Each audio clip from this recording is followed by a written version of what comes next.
The Spinoff Podcast Network. Tēnā koutou katoa, this is Toby Manhire with a special podcast that is not, in fact, a Gone by Lunchtime podcast. We have leapt onto this feed to share with you a special edition of the Fold podcast. It's Duncan alongside Madeleine Chapman, Rawhiti-Connell and Amber Easby, my colleagues and friends at the Spinoff, and we just wanted to share with you some news about the situation we're in right now. So here it is.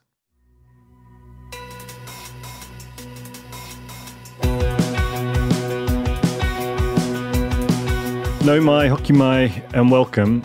I'm Duncan, founder of the Spinoff, and this is a special edition of The Fold, the weekly media podcast I host here. Normally we discuss events in the wider media, but today the subject is us. It's running in all feeds because this is about as important a day as we've had here in years. It's to announce the committee to save the Spinoff. There's an open letter on the site which I would encourage you all to read. It toplines where we're at right now as a platform, this paradoxical place where our audience is the strongest it has ever been, outside of events like COVID or elections, but that the stagnant ad market and a hard drop in public funding for our work has left us in a really tricky situation. It's real out here. Every major ad-funded media organisation has made deep cuts this year, and we all know what happened to NewsHub. We know we're in a fight for our lives, but we don't want to go down without giving our audience the chance to help us, just as they did when COVID hit. We would particularly love it if our podcast audiences could show up as members. They're some of our most loyal and devoted fans, and I know that these shows play a big role in people's lives. If you're listening and that's you, please consider a recurring donation. We're looking to double our contribution from members. It's a big number, it won't be easy, but it should also be manageable. Currently around 1 in 40 of our regular audience pay for our work. We're looking to raise that to 1 in 20. Today's podcast is in 2 parts. The first features our editor, Madeleine Chapman, and our head of audience, Rawhiti-Connell. We'll talk through what we're asking for, why we're asking for it, and what we'll spend it on. A reminder, a crucial reminder, every single cent of our member revenue is devoted to funding our journalism and podcasting. We'll also give you insights into what we've done this year, how our audience has responded to it, and how the environment for journalism has shifted, and how far it has shifted in recent years. Then I'll be joined by Amber Easby, the Spinoff CEO, to dig into some numbers which show just how radically our revenue picture has changed and explain why members is now our last best shot at retaining the ability to carry on doing what we do. Mad Anna, Morena, welcome to The Fold. Morena, Duncan. Anna, I wonder if you could start by just sort of top-lining us what the members model is and how it's both similar to but also kind of quite different from the sort of paywalled approach in quite profound ways. Yeah, so our membership model was launched in and around 2019, and then I guess the way that it fundamentally differs from other models in terms of how audiences might pay for work is that we don't have a paywall. And so all of our work, all of our podcasts, everything is available to all for free. And our membership program is essentially a way of people being able to donate on a recurrent basis, monthly or yearly, to ensure that remains the case. There's not a whole sort of heap of premium kind of features around it. It really is, I think, an example of people wanting to have a sense of belonging and a sense of community and feel like they are part of the Spinoff. And I think critically, real recognition that the work we do takes time and it costs money, and our members back us to do stuff that is difficult or hard, like our big cover stories, for example. Yeah, and I guess as well that the thing that I always loved about it was that, typically you pay for access to something that would otherwise be unavailable to you, but here you pay for something to be free to all. Mm-hmm. And so it's the sort of mental model of it is different. Now, as you said, we've been running it for 4 or 5 years now, and we've typically kept our our ask in a particular band, in a particular tone, and today is different in a way that it hasn't been since probably March of 2020, certainly since peak COVID. Why is this appeal different, and what are we asking for today? So what we're announcing today is the very big and audacious goal of doubling the number of members we have, and a big drive starting today to get there. That's quite different because over the last couple of years, we've had some really fantastic support for fundraising drives tied to specific projects like What's Eating Aotearoa, or for specific areas like Wellington and the Welly 500. But right now, about 2% of our audience support us financially on a monthly or annual basis. And to be really honest with you, we need to close the very large gap between the hundreds of thousands of people who enjoy our work each month and the number of people who are willing to pay for it. We know we won't double the number tomorrow or the next day, but it's what must be done. This is us saying that it's time for the Spinoff's audience to be the most reliable indicator of our value and source of financial support. So, Mad, the thing, there's this sort of paradox that I've been sitting with, and I'm sure that you're familiar with it too, in that, I feel like the past 3 or 4 months have felt like a kind of watershed for the Spinoff.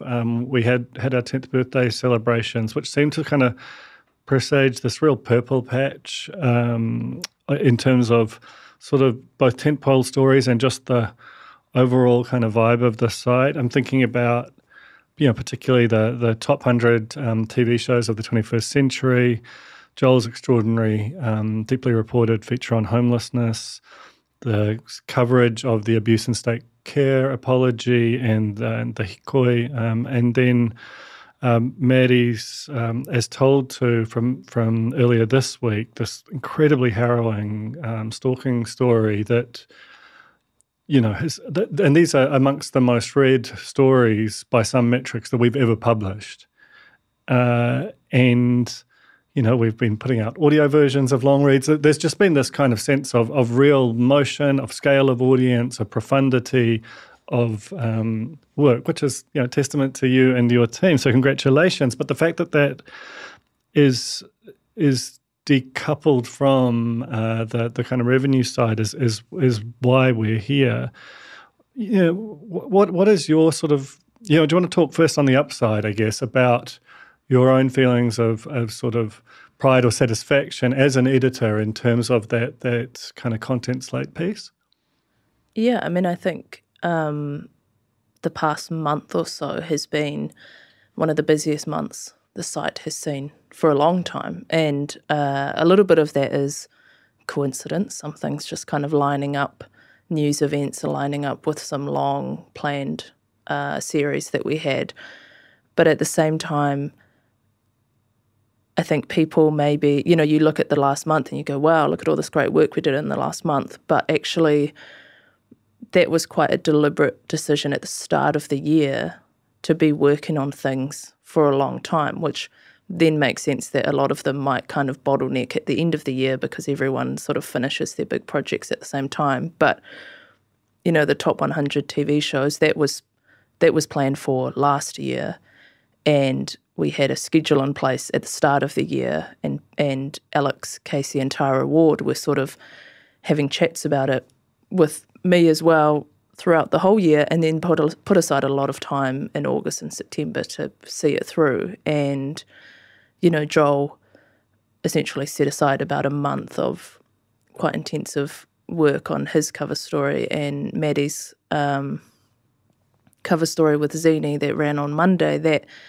started 15 months ago. Like, there was a trip to Wellington 15 months ago to start reporting on that, and all of that stuff just takes so long. And I think that is kind of the key difference, is maybe a lot of people thinking this work that happened in the last month all happened in the last month, as opposed to actually when you sort of add up all the hours that people spend on it, for the last year or year and a half, it's a lot of work. It's great that people are engaging with it, but I think And that's kind of why we started recording the audio versions of cover stories, because there have been a couple of cover stories in the past that have taken just as much work but haven't, for whatever reason, found their audience, or we haven't been able to kind of tap into that broader audience. And so we're really trying to make these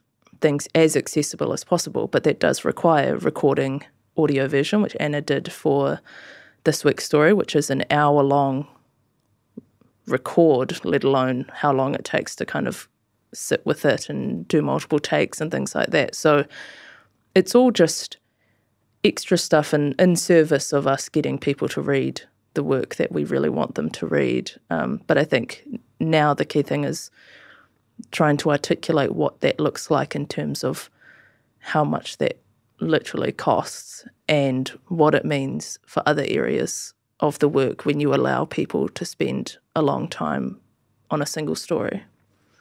And I guess that sort of brings us to a point of, which is kind of hard, and not weirdly, but on some level, you're not supposed to do this as media, is talk about your, the realities from inside your organisation. But I guess we live in an era of candour, and also if we're going to ask people to donate, we should talk about what the sort of realities for you on the content side, what that feels like, because ultimately that's what it all has to be in service of. So can you just give me a sense of how the sort of recent financial struggles of the spin-off, uncorrelated as they are with the output, how that's kind of manifested in challenges for you as an editor?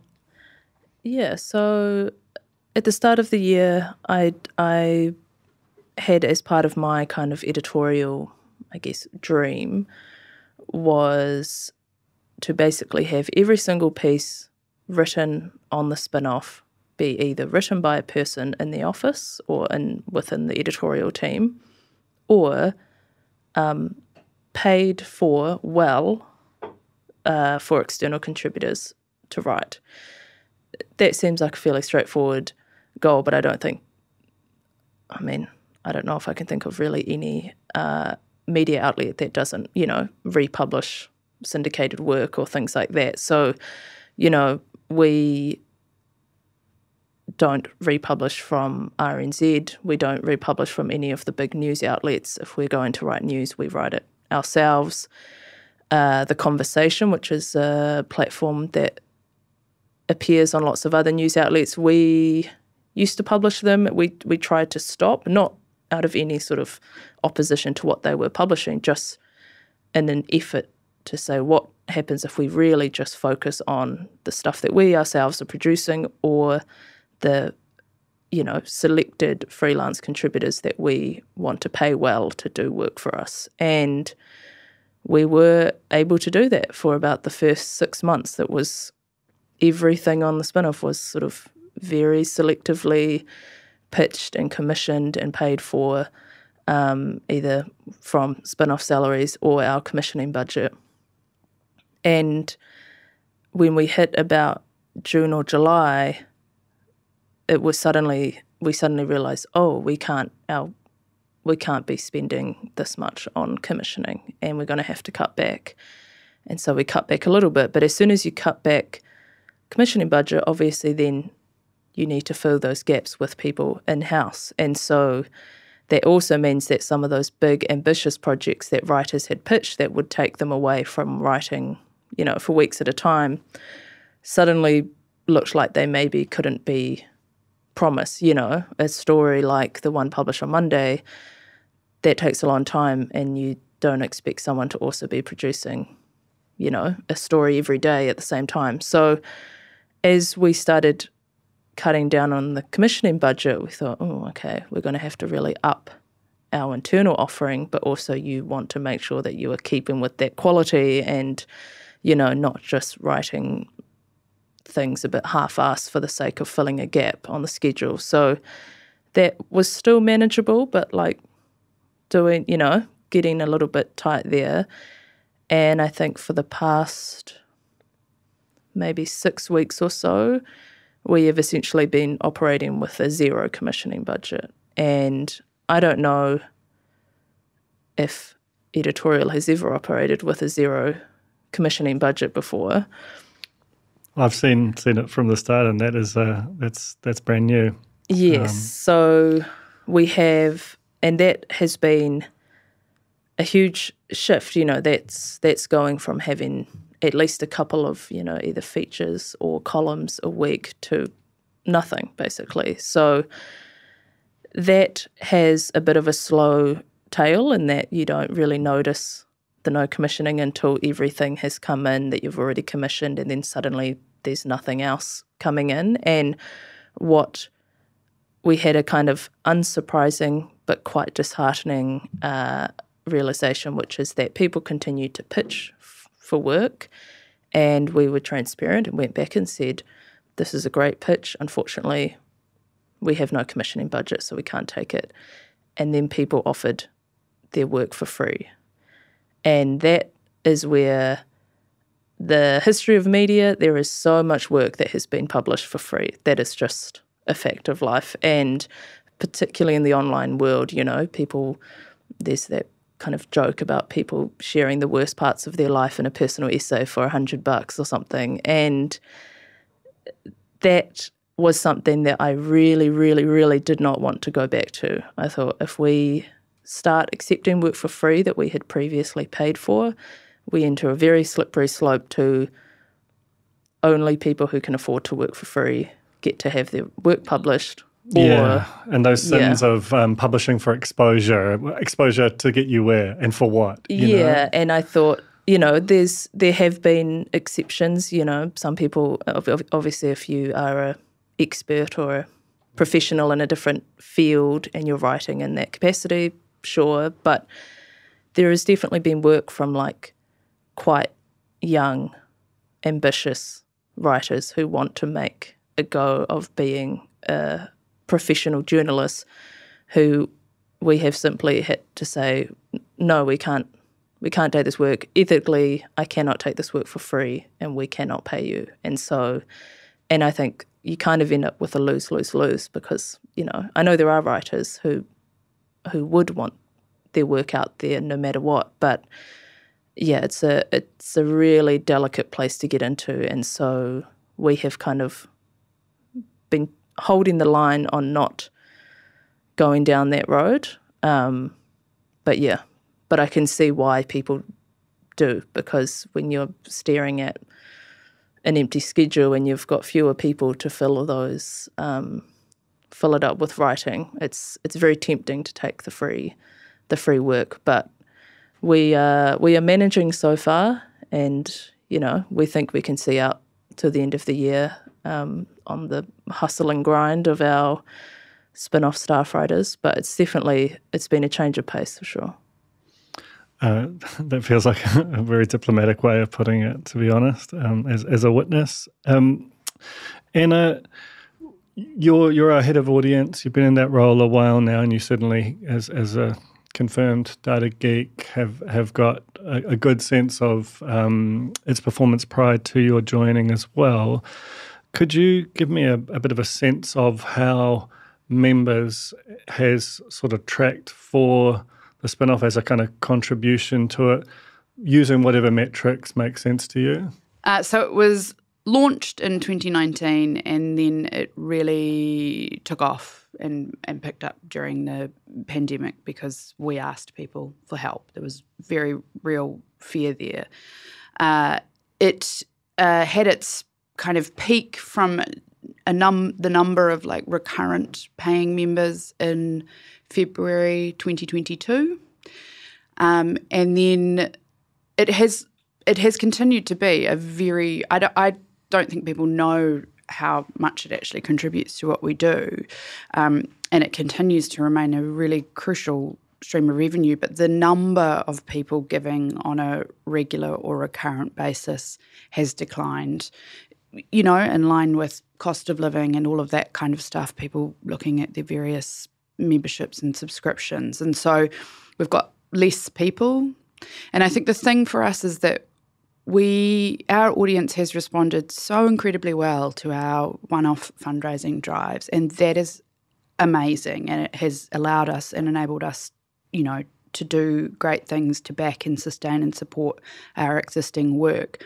The thing with the recurrent giving and the number of people giving at a recurrent level that's so critical is it does allow us to think ahead a little bit, because we have that kind of locked in, and we can rely on it.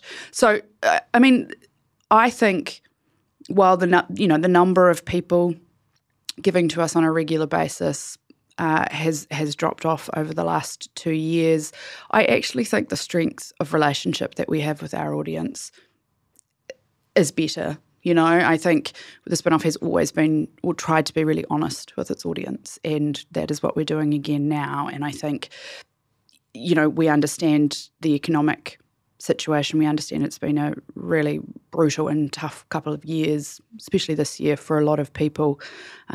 But I think, I feel good that our audience understand what we do, and I feel good about asking them to back it via this appeal and to lift the number of people giving to us on a regular basis.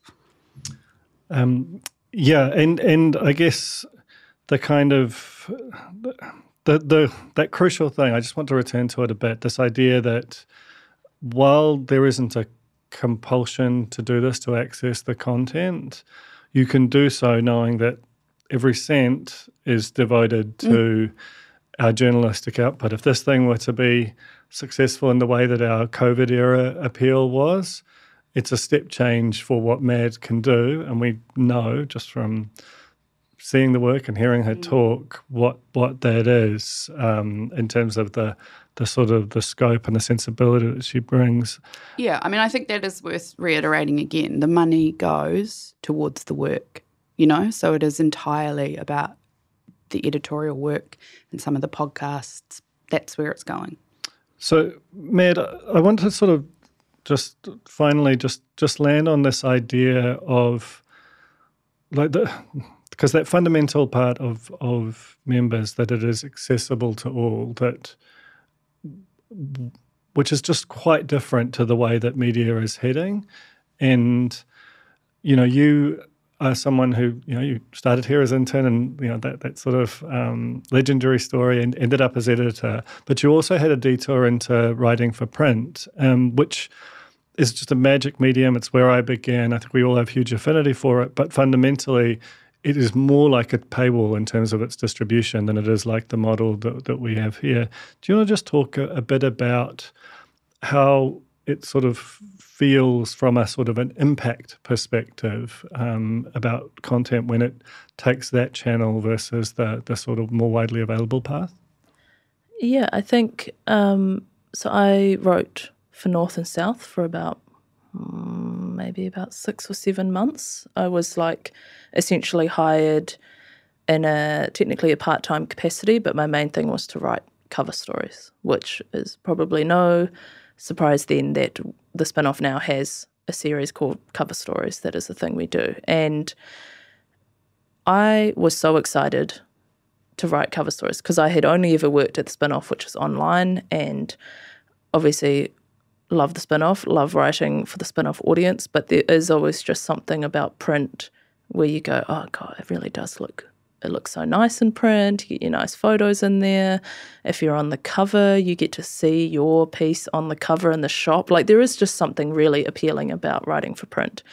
And so I thought, and to get on the cover, you have to be spending a lot of time. You got to be, I spent months. I think I ended up writing 2 cover stories for them in that time, and both of them took weeks and weeks. They were the longest pieces of journalism that I had written up until that point. And that I learned so much under Rachel Morris, who was the editor at the time, and I thought, wow, this is some of the best writing I've ever done. And then I reckon 2 people in my family read it because they don't buy North and South. And, and my parents bought it specifically to read it because I told them that's that's the issue it would be in. We should be clear that two people in some families would be their whole family. Yeah, no, that's in not. Mad's family, that's a sort of a maybe mid-teens. And so, and I went, oh, this is like some of the best writing we've ever done, and people aren't talking to me about it, or people haven't read it, or people aren't looking at it. And, you know, I did get my favourite piece of reader feedback, which was a person who had subscribed to North and South basically since it launched, who wrote me a handwritten note to say that they enjoyed my profile of Grant Robertson and included a film photo of their horse. So I still have that letter. It's amazing. But I was like, this is the only piece of feedback I've gotten about this piece of work that took so much time. And I think probably a perfect example is the other cover story, which was about Lord of the Rings and Peter Jackson and, you know, film subsidies, and it was just so much work. Because I had done a bit of work on that, starting to look into it when I was at the Spinoff, and then I kind of finished the work at North and South, there was basically like a content sharing deal where the Spinoff could publish it online afterwards. And the audience was quadruple the size. And in terms of the actual, like, it getting picked up and written about and, you know, getting a bit of traction, it just went so much further. And I think there is absolutely a place where both of those should exist, and there should be a place for the tangible media and being able to sit with something and evergreen and have it in your home. But essentially when I came back to the Spinoff, I was like, how do we get that approach to journalism and put it in front of the audience that the Spinoff has online? And I think that is where we've gone in terms of our approach, and it has worked. You know, it has managed to combine with our other modes, which is also a thing that I love, which is that high-low. You know, so last Friday we had ranking the Auckland malls. That is now the biggest piece in terms of people spending time reading it that we've published all year. Monday's piece, which is a complete pivot on that, is third most read.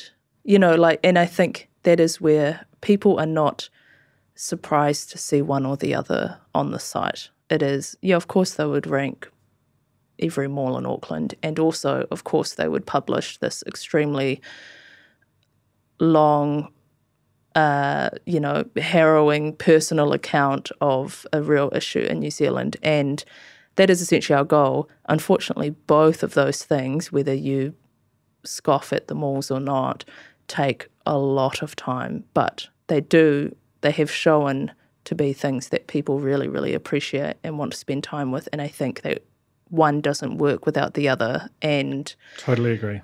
And it's been amazing to see us kind of grow the cover stories and see them have that impact that I think is equal to the impact that is seeing your story on the cover of a magazine in a supermarket and having people notice it. So, yeah, I think it's all, basically that's all to say is that both of those things take a lot of time and a lot of work and can't necessarily be done by everyone. And I would hope that people sort of, in the same way that you would expect to buy a magazine when you see a great story on the cover, maybe sort of take note of the cover stories we've done and go, well, maybe this is worth paying for. Exactly right. And ultimately, you know, that's the thing that kind of makes our heart beat faster, kind of is the big collective why for all of us here. And, you know, if you believe that there's a public good in that coverage existing in New Zealand of stories like Zeni's getting as wide a distribution as possible, because, you know, ultimately the story of the last few years has been obviously a loss of journalism jobs, but also a lot of the best journalists in the country moving behind paywalls. There is a strong economic argument there, but there is certainly a loss to the public square by that work not being as accessible.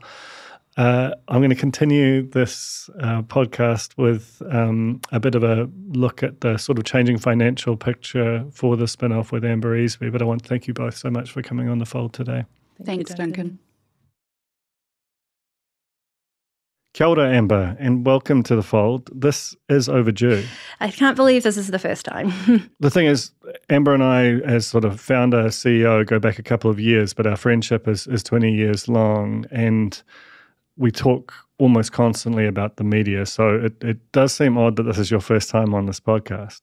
I mean, some might say I'm living in a fold episode. It's true. It's true. Like a real-time documentary. Mm-hmm. And I kind of want to take this opportunity, because it is overdue, but to dig into some of the kind of, you've seen the kind of, the fiscal reality of the spin-off change quite markedly in the last couple of years. But before we get into it, I almost wanted to issue an apology to you as a colleague and friend, because when you took the job, we knew the economy was hard and there was a cost of living crisis. But since then, in these 2 years, triple dip recession, end of the public interest journalism fund, what's acknowledged as the worst ad market in decades, and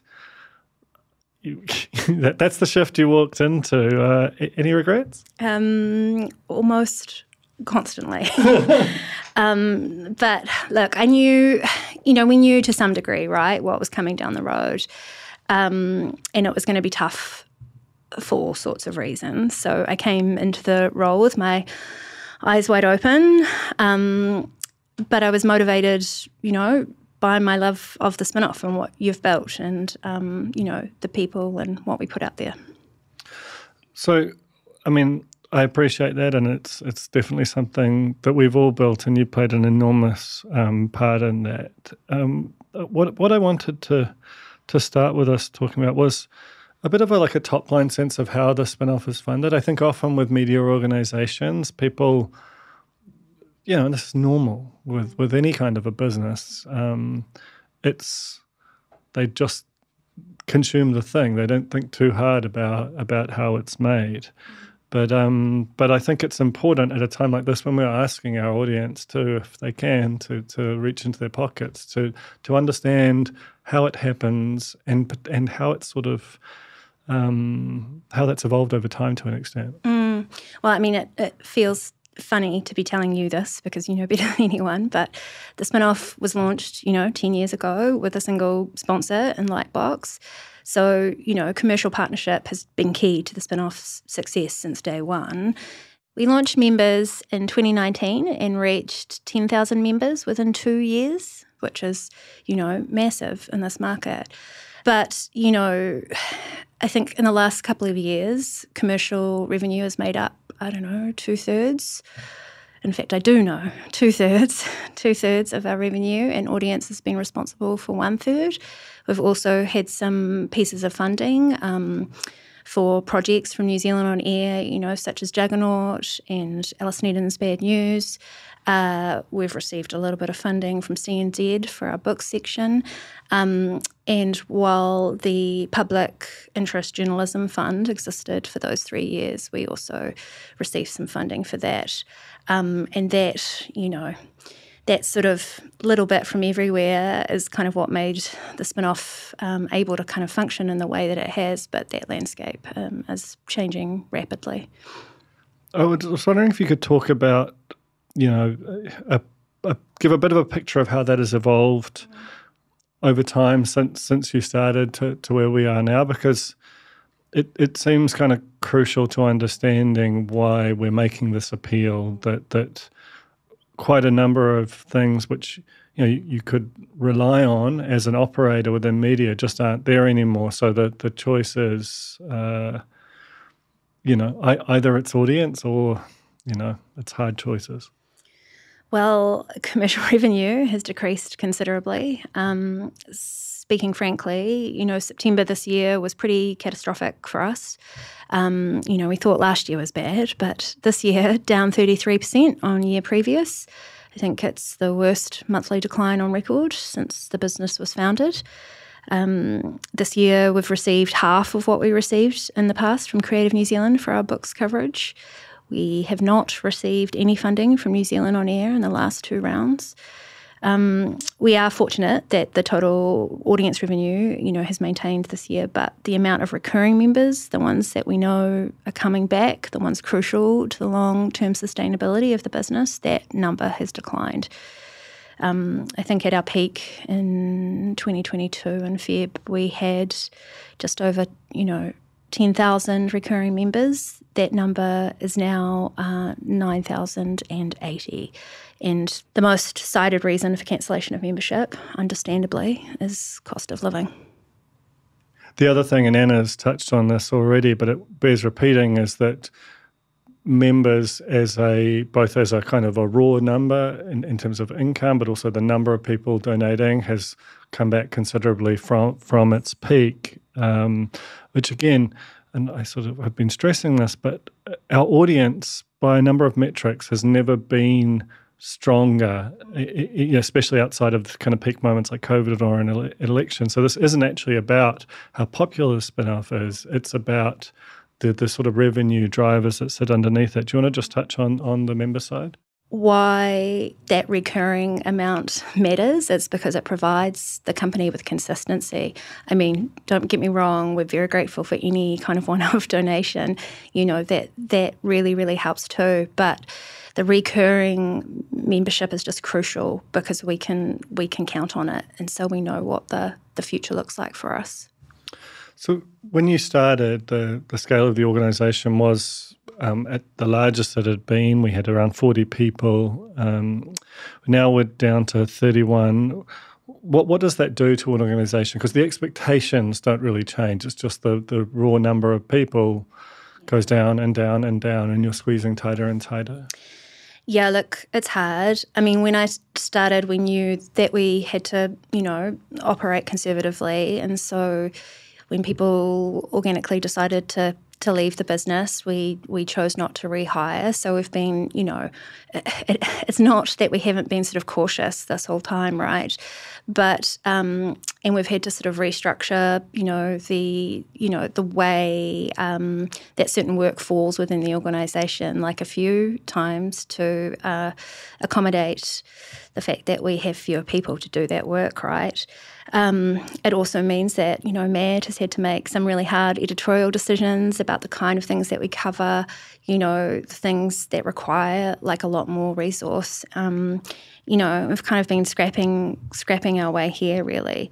But, it wasn't until just the last couple of weeks that we've had to, make some incredibly difficult decisions and just establish 3 full-time roles, which is, being reported about now. But, it just can't be understated, like what an effect that has on quite a small, tight-knit organisation like ours, because a lot of people have been here for a really long time and it's felt really deeply across the organisation, but, of course, particularly by the people who have lost their jobs. Yeah, that's just undeniably true, and it's heavy in the air right now in here. I guess there's a kind of if we think about the sort of funding picture, a lot of things get said in particularly in social channels, sometimes in other media, about the extent to which the spin-off is sort of funded, and this is both New Zealand On Air and the Public Interest Journalism Fund, which was administered by New Zealand On Air. You used to head up before taking over as CEO. You headed up our production company, so I know better than anyone what that stuff did and didn't do. I just wondered if you could talk a bit about how the Public Interest Journalism Fund was sort of maybe intended to work, or how it impacted the organisation, and where we are sort of now with it vanishing. I mean, I could talk at length about Pidge, which maybe everyone listening to the podcast right now might not be so interested in. And but I was going to say, I think one time I heard you describe privately, so maybe Tia here can edit this out if you don't want to share it. I'm uncomfortable. I think people understand who listen to this podcast that relies on my candour, and my candour is not always a kind of a well sort of trembled version of how I feel holistically about something. So I'm comfortable with you revealing this confidence. It doesn't represent the whole of my opinion, but it represented how I felt a few times in recent years. Well, I've heard you describe, pitch funding as the worst money that we've ever taken, and I think that's only partially true. I think the thing that frustrates me the most about it is what it could have meant. If it had been deployed differently.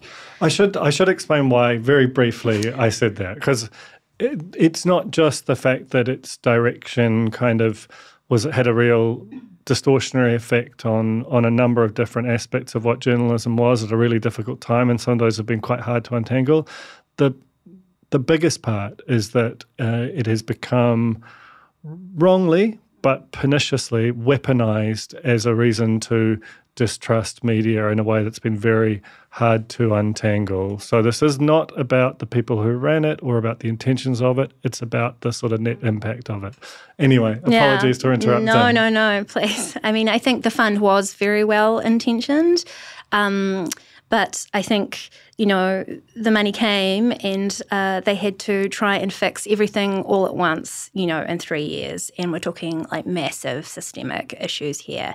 And I think they had a very short time frame to get, the fund up. So we're sort of, building the plane as they were flying it. And I don't think there was enough industry consultation about how that fund should have been structured. A large portion of the money went to jobs, which is great. We love jobs. And it's also important to remember this was coming at a time where, jobs were at risk, not just ours, but everybody's. I mean, this was kind of at the beginning of COVID. But the types of roles that New Zealand On Air wanted to specifically fund were quite specific. And so without having already solved the sort of talent pipeline and development issues that they were trying to solve, it actually sort of caused an inflation of the market, which was really difficult for, small organisations like ours because we couldn't compete, in terms of what was funded, but having to top up certain salaries and things like that. And I think, as you said, that 55 mil number, great for a soundbite, for anyone who sort of wanted to leverage it politically, and, put a further dent in the declining trust in media, which is, it's a real problem. But, trust is declining in all sorts of things, not just the media. Another sort of public interest journalism funder by other means is New Zealand On Air. I've described it as a decentralised public broadcaster in some respects. I just wondered if you could kind of speak to what its role for the spin-off has been historically and where we are right now with them. Sure. I mean, the spin-off has been a commissioning platform for New Zealand On Air funded projects since its inception. So, long before we had a production company of our own.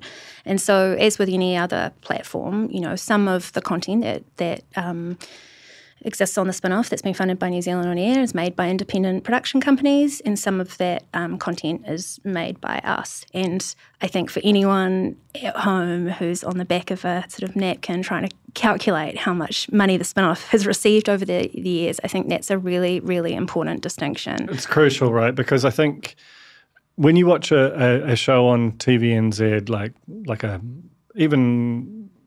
something like Outrageous Fortune, by often considered our greatest ever drama, that money wasn't given to TVNZ. Yeah. That was given to South Pacific Pictures, a third party who made the show, and then it was screened on TVNZ. And TVNZ would have had to spend money for that privilege, yeah. Exactly. So that's kind of how the system works, but a lot of people just see where it plays and assume that that it goes to the platform. That's understandable, but it's incorrect. Yeah, it is.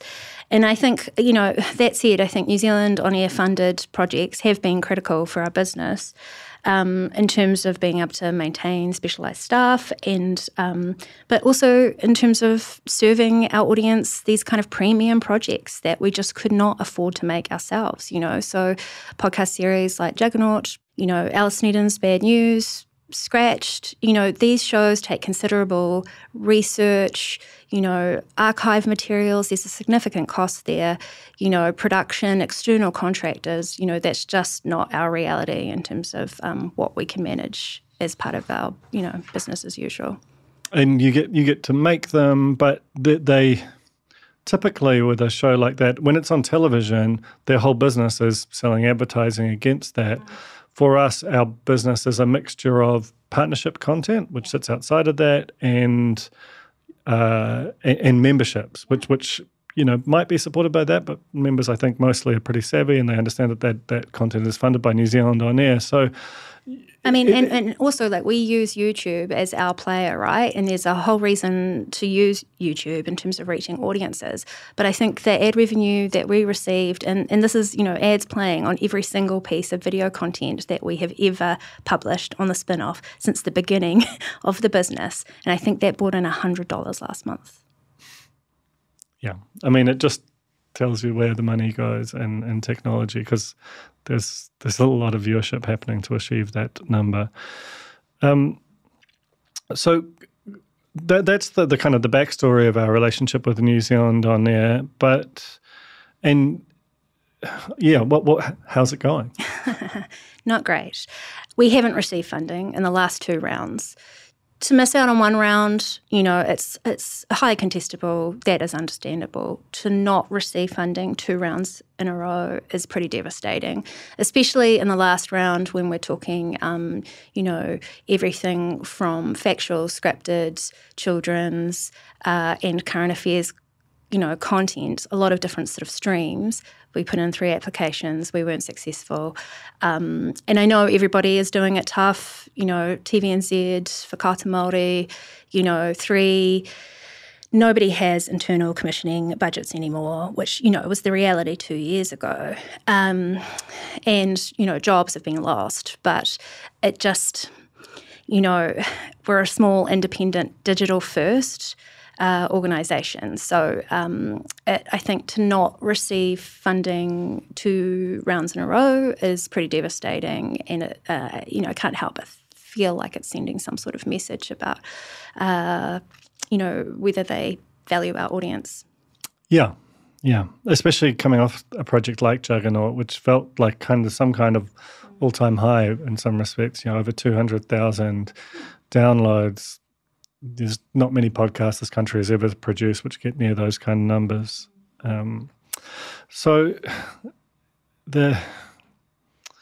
Finally, I just wanted to ask, because I've written about this, in the story I wrote about our first 10 years, about this buoyancy you typically seem to walk around with, which seems to kind of express a fundamental belief in the organisation, its people, its audience, and its power. I just wondered what fuels that, and what you'd like to see at the back of this appeal so that it can continue to provide, and what it does to Aotearoa.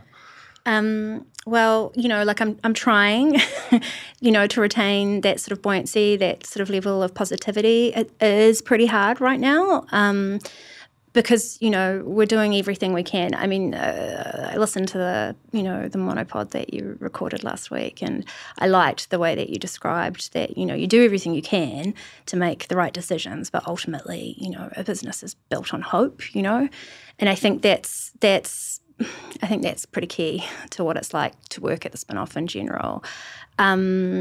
I do think that our secret sauce is our relationship with our audience. I know how sticky it is. I know that our audience values us. And I think there are, commercially, there's a chance that things could come back, in the way that they were. There's also a very good chance that they won't. And I think we're operating at the moment without any sort of legislation. And even if, things went back to how they were in terms of the economic climate, we'd still need to radically change the behaviour of clients, agencies, even the government, in terms of how they prioritise spend with local, independent platforms, that's like, those are huge shifts that need to happen. And so it just makes sense to me to talk to the people who actually, that we know value our work in the same way that everybody who works here does. And we'd just really like to keep doing it, Yeah. I mean, the thing we've always tried to be here at the Spinoff is transparent to explain what we're doing, because I think with media, because it's largely still advertising funded, there's a tendency to kind of pretend things are okay until the last possible moment when they aren't, and then something bad happens and audiences feel a sense of loss, and why can't they do something? Right now they can do something, and that's what this appeal is all about. So that's the story. If you'd like to join the committee to save the Spinoff, you can go to thespinoff.co.nz/SOS to make a recurring donation. Your support really would mean the world to us. Thank you for listening to The Fold, and to Amber, Mad and Anna for joining us today.